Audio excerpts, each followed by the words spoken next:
You're watching Daily News Podcast on Mangalore today, where news breaks and stories unfold. From the latest updates to in-depth analyses, we're here to keep you informed and engaged.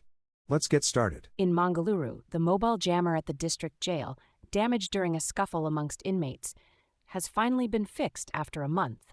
But its repair has once again disrupted mobile network connectivity in nearby areas.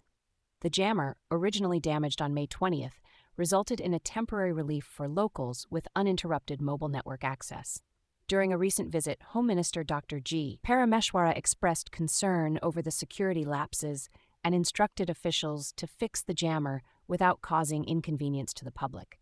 However, residents and businesses are facing issues with frequent call drops and poor internet connectivity once again. Despite efforts to minimize disruption, it seems like the impact on public communication continues to be a challenge in the area. In a disturbing incident, a woman from Mangaluru has filed a complaint against her husband at the women's police station in Udupi for giving her triple talaq over the phone. The woman, Amrin, had raised concerns about her husband's second marriage, leading him to abruptly divorce her through the controversial practice. It is reported that the husband, Adil Ibrahim, had allegedly used Amrin's gold jewelry to pay off debts and purchase a house without her consent. Additionally, he secretly married another woman earlier this year and promptly left for Dubai with his new wife.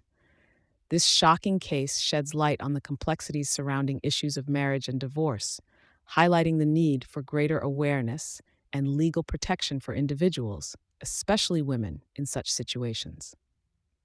In a tragic incident in Hiliana village of Brahmavar Taluk, a man named Ganesh Pujari has been arrested for brutally hacking his wife, Rekha, to death. The crime was reportedly triggered by Ganesh's anger over his wife's excessive mobile phone usage. The couple, married for 8 years and with 2 children, often quarreled over this issue. Despite a previous warning by the police, Ganesh resorted to violence, leading to the untimely demise of Rekha, who worked at a petrol bunk. The perpetrator attempted to flee, but was swiftly captured by the authorities. The Shankarnarayan police have registered a case in this regard, sending shockwaves through the community. In Mangalore, 7 assistant sub-inspectors and 111 police officers were transferred to different units within Dakshina Kannada district by Superintendent of Police Dr. Arun K. This decision came after demands from Muslim community leaders and Home Minister G. Parameshwara for the transfer of officers who had remained in the same police station for many years. The transfers included 7 ASIs, 31 head constables, and 78 constables serving in various police stations. This move aims to ensure efficient policing and prevent stagnation in the force. Tragic news from Jeppinamogaru in Kundapur as a young woman, Mukambika, lost her life after falling into a dam at Jambahati. The 23-year-old, who worked at a petrol bunk in Amasabailu, was collecting cattle fodder with her sister-in-law Ashwini when the incident occurred. As they were heading home, Mukambika slipped and fell into the dam water, leading to her tragic demise. Her body was later recovered from the water, confirming the heartbreaking accident. Our thoughts and prayers are with the family and loved ones of the deceased during this difficult time. In a tragic incident near Jeppinamogaru on NH66 in Mangaluru, 2 lives were lost due to a car crash. The mishap, caused by overspeeding, claimed the lives of 2 individuals, including an NSUI leader, Aman Rao, and Om Shri. The driver, Aman, was found to be under the influence of alcohol, leading to the fatal accident. Additionally, 2 others, including an Italian citizen, sustained injuries in the incident. The Mangaluru South Traffic Police Station has registered a case regarding the unfortunate event. Let's all remember to drive responsibly and avoid driving under the influence to prevent such devastating accidents in the future. In a major development, Iran has opened its airspace exclusively for Indian evacuation flights amid ongoing conflict with Israel. Over 1,000 Indian students stranded in conflict-hit cities of Iran are set to land in Delhi under Operation Sindhu. The first flight is scheduled to land tonight at 11 p.m. IST, followed by 2 more flights on Saturday. India has been granted a corridor for the safe return of its nationals, showcasing strong diplomatic ties. The Ministry of External Affairs has led the evacuation efforts, ensuring the safety of Indian students in the region. Earlier, 110 students were evacuated from northern Iran to Yerevan, Armenia, and then to Delhi. The conflict between Israel and Iran has escalated, with both sides engaging in missile exchanges and drone attacks. The Indian government remains committed to the security of its nationals abroad and expresses gratitude to Iran and Armenia for their cooperation. Prime Minister Namo is all set to grace the International Yoga Day celebrations in Andhra Pradesh this Saturday, in a grand event organized by the state government along a 26 kilometers corridor from RK Beach to Bhogapuram in Vizag. Chief Minister N. Chandrababu Naidu aims to set records with over 3 lakh people participating simultaneously, eyeing a Guinness World Record. The theme for the 11th International Yoga Day is Yoga for One Earth, One Health. Tribal students will perform Surya Namaskars for 108 minutes with the objective of setting records for the largest group and most people performing simultaneously.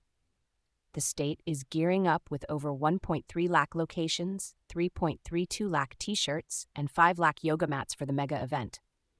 Security measures include 1,200 CCTV cameras, drones, and 10,000 police personnel ensuring safety. Let's join hands to make Yoga Day a grand success. In a heartwarming gesture, a Maharashtra jeweler touched the hearts of many by gifting a Mangal Sutra worth 3,000 for just Rs 20 to a non-Agenarian couple. The couple, Nivruti Shinde and his wife Shantabai, who hail from a humble farming family in Ambora Jahangir village in Maharashtra, visited Gopika Jewelers in Chhatrapati Sambhajinagar. Despite trying to pay the full amount, the elderly couple insisted on making a payment. The jeweler, Mr. Nilesh Kivansara, accepted Rs 10 each from the couple as a token of blessings and handed over the 1-gram gold-plated Mangal Sutra. This couple, who are reportedly surviving on the streets due to their alcoholic son, are currently on a pilgrimage to Pandharpur for Ashadi Ekadashi. Their selfless love and support for each other have won the admiration of locals and social media users alike. In a shocking incident, a 36-year-old female doctor from Shivanahalli, near Yelahanka in Bengaluru, was apprehended by the Bengaluru police for disrupting the peace on board an Air India Express flight bound for Surat International Airport. The passenger, identified as Vyas Hiral Mohanbai, allegedly created chaos when asked to relocate her baggage, threatening to crash the aircraft before takeoff. Despite pleas from the crew and fellow passengers, her behavior escalated, resulting in her removal from the flight by security personnel. The doctor now faces serious charges under the Bharatiya Nyaya Sanhita and the Suppression of Unlawful Acts Against Safety of Civil Aviation Act. Thankfully, the swift action taken ensured the safety of the remaining passengers on board. The incident serves as a sobering reminder of the importance of respecting safety protocols while traveling.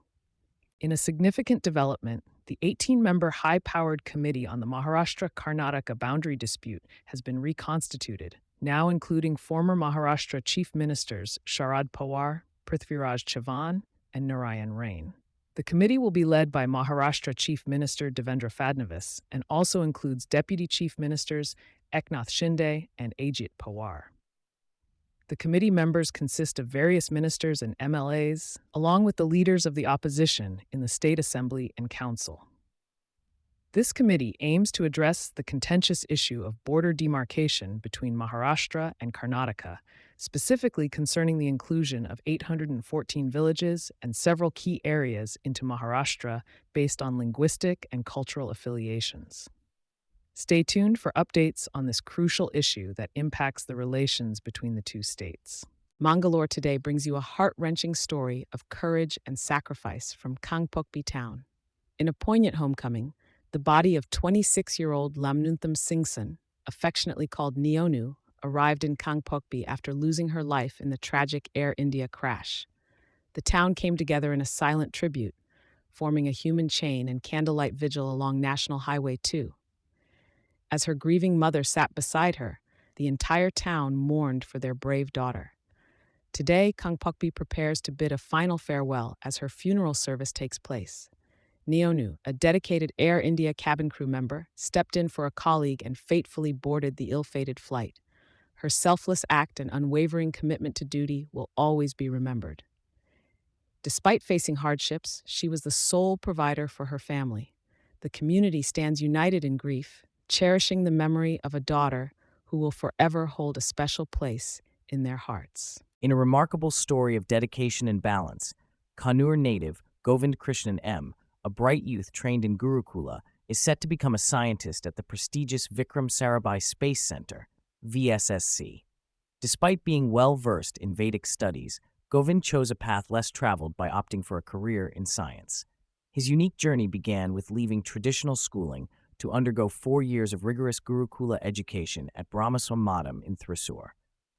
Following this, Govind excelled academically, securing admission to the Indian Institute of Space Science and Technology, IIST, and later clearing JEE Advanced.